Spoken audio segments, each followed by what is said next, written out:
Assunto de hoje: Bolsonaro e aliados sofrem derrotas na indicação de ministros para tribunais superiores, o que deixa o presidente bastante irritado. Mônica, bom dia para você. Oi, Megali, bom dia a todos. Uma das derrotas que ele sofreu foi na indicação de do ministro substituto para o Tribunal Superior Eleitoral, que uma lista é enviada para ele, mas essa lista é elaborada pelo próprio Tribunal Superior Eleitoral.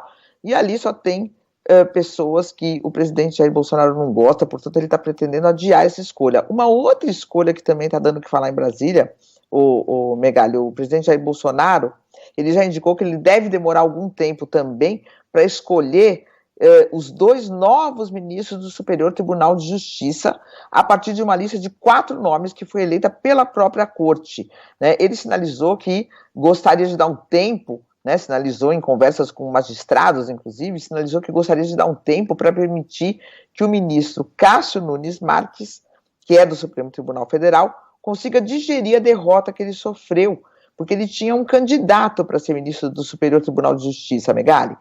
O nome do desembargador, ele defendia o desembargador Carlos Brandão, para integrar uma lista, né? Essa lista iria para o Bolsonaro e o Bolsonaro, portanto, escolheria o Carlos Brandão para ser ministro do STJ. Só que quem escolhe essa lista quádrupla que vai para o presidente da República são os ministros que já estão no STJ.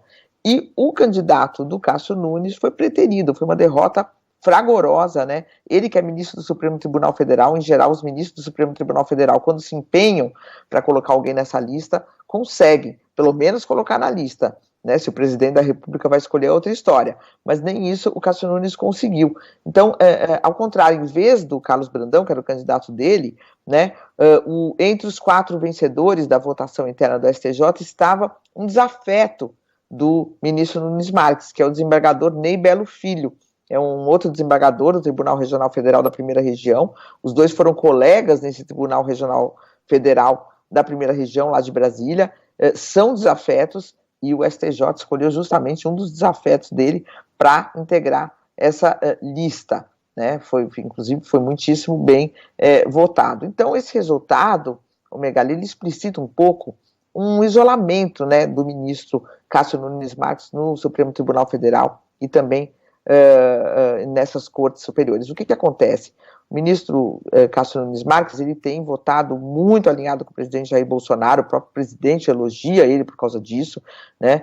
Mesmo quando o Daniel Silveira, o deputado federal, fez ataques muito fortes ao Supremo Tribunal Federal, foram 10 votos contra o deputado Daniel Silveira, pela condenação dele, só um a favor, que foi do ministro Cássio Nunes Marques. Então ele, em geral, não falha com as teses do Palácio do Planalto, mas isso está causando um certo isolamento, né? Porque precisa ter um diálogo interno também com os colegas, e causa um certo isolamento, e isso ficou muito explicitado nessa disputa, Megali, em que ele não conseguiu sequer colocar o candidato dele numa lista de 4 nomes, não era nem de um só.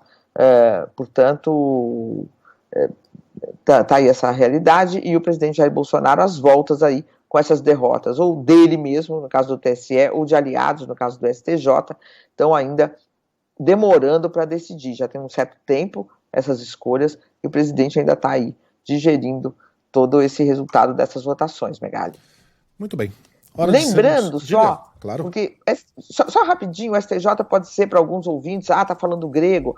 Não, o STJ é a terceira instância, né, no Brasil. Tudo vai para lá, desde condenações da Lava Jato, a indenizações, precatórios, tudo passa por lá, até coisas mais miúdas, mais importantes, como, por exemplo, com quem fica o cachorro quando um casal se separa e tem um cachorro. Até isso passa pelo STJ, né? Já teve ações desse tipo, né? A mulher que não é casada oficialmente tem direito ou não à pensão quando o marido morre. Quer dizer, tem muitas questões que passam pelo STJ. É uma corte fundamental do país, Megali. Só para a gente falar que está falando de uma coisa importante aqui, e não grego.